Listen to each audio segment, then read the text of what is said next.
I have a bunch of questions. My first question is, you said that the reason for coming up with this text amendment was because we have 3 zoning districts that a data center could build on, and the rural development district, right now, they could come in and buy land and build there, and there's no restrictions or regulations because there's a loophole in the zoning. So why not close the loophole? But in the text amendment that went for the second reading, the part that you just read off about the water is really the only thing that mentions about the water, and it's very vague. It just says that it will not negatively impact the surrounding service area. But what is a parameter for negative impact? I'm sorry, I don't recall your name, but you said, you know, a closed loop system will do 1 draw of water, right, and that's it. And then it actually replaces more water than it takes. Well, where's the water coming from that it's replacing more than it takes in? Because what I've read for a closed loop system, there's a pristine closed loop system, but there's also a closed loop system that does need to be cleaned. It needs to be blown out, flushed, and then there are materials in that water that then need to be treated. So I'm wondering, is that why you're saying it replaces more water than it takes? Because it does need to be cleaned out, and the stuff that comes out of the water when it's cleaned out has things in it that are dangerous and need to be treated. But just a vague thing. Before you keep going with your questions, we can't keep over 8 questions at once. Start with your first question again. Okay. Ask your first question again. If the reason for this text amendment was because there's a lack in the zoning for a rural development district, yes, then why not just close that loop? This is what we are doing. But it's basically putting regulations in that aren't really very regulatory. Like how big? I would disagree with the way you're characterizing that. How big, like long, would you estimate this room is? Because I'm not really good at. I think the bishop knows more about basketball than I do, but I think a basketball court's 90 feet. Is that 90 feet? Okay. So you figure roughly 100 feet. This building from the outside of the building to the outside of the building is more than 100 feet.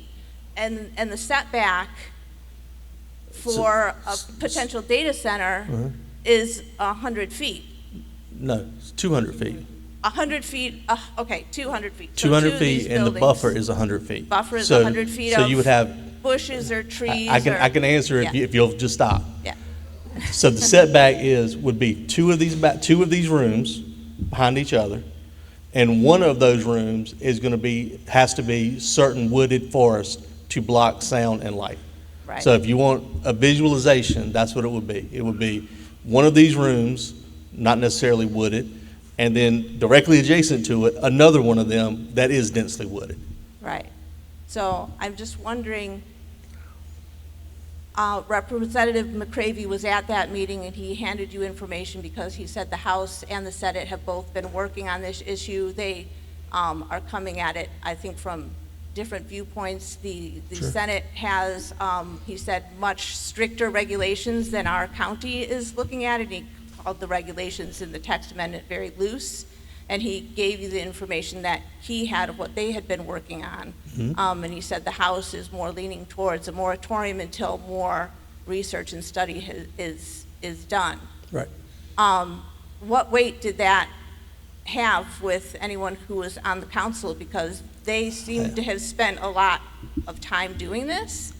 I can't speak to how much time he spent to doing it, but I'll let the councilwoman speak. Yeah, I'm asking I'll let how the much councilwoman the speak council, yeah. Again.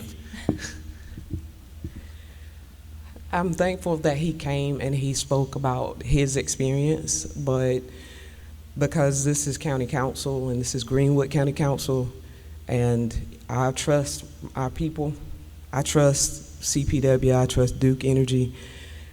Everybody's trying to work together to make sure that we take care of Greenwood. And so There are things that I know that you don't know.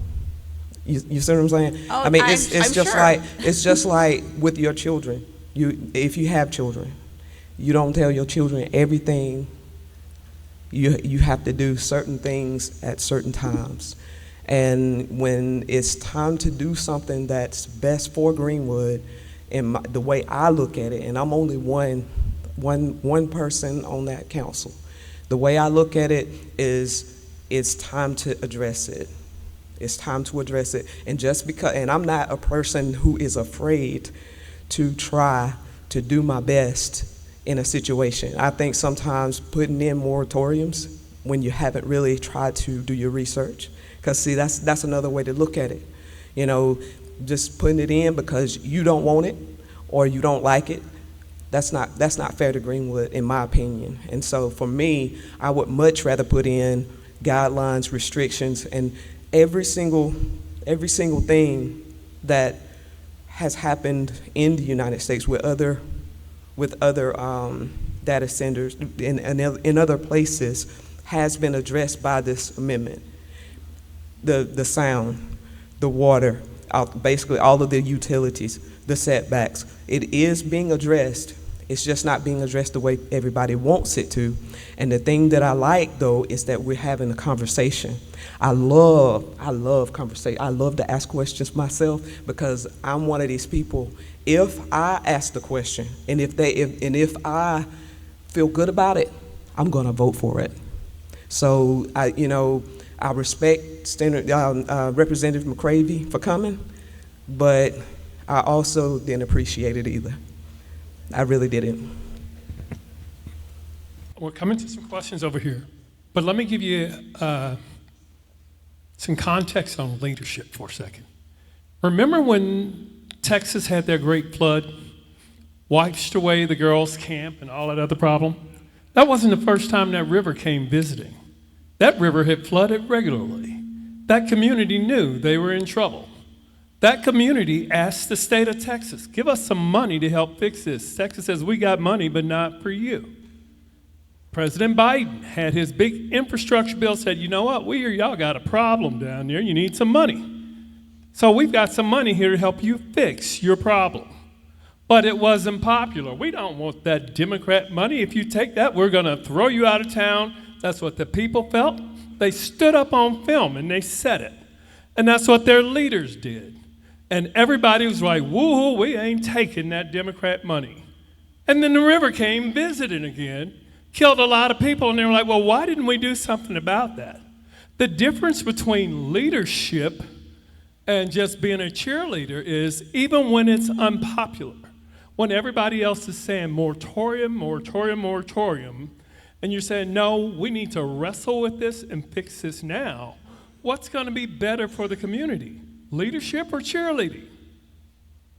So I applaud our county council for getting engaged and deciding to try to show some leadership on this issue.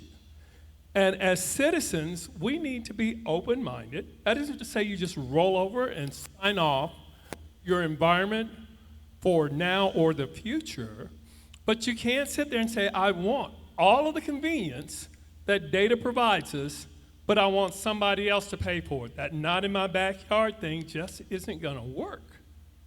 And that's what they're trying to do differently here. We need to speed this along.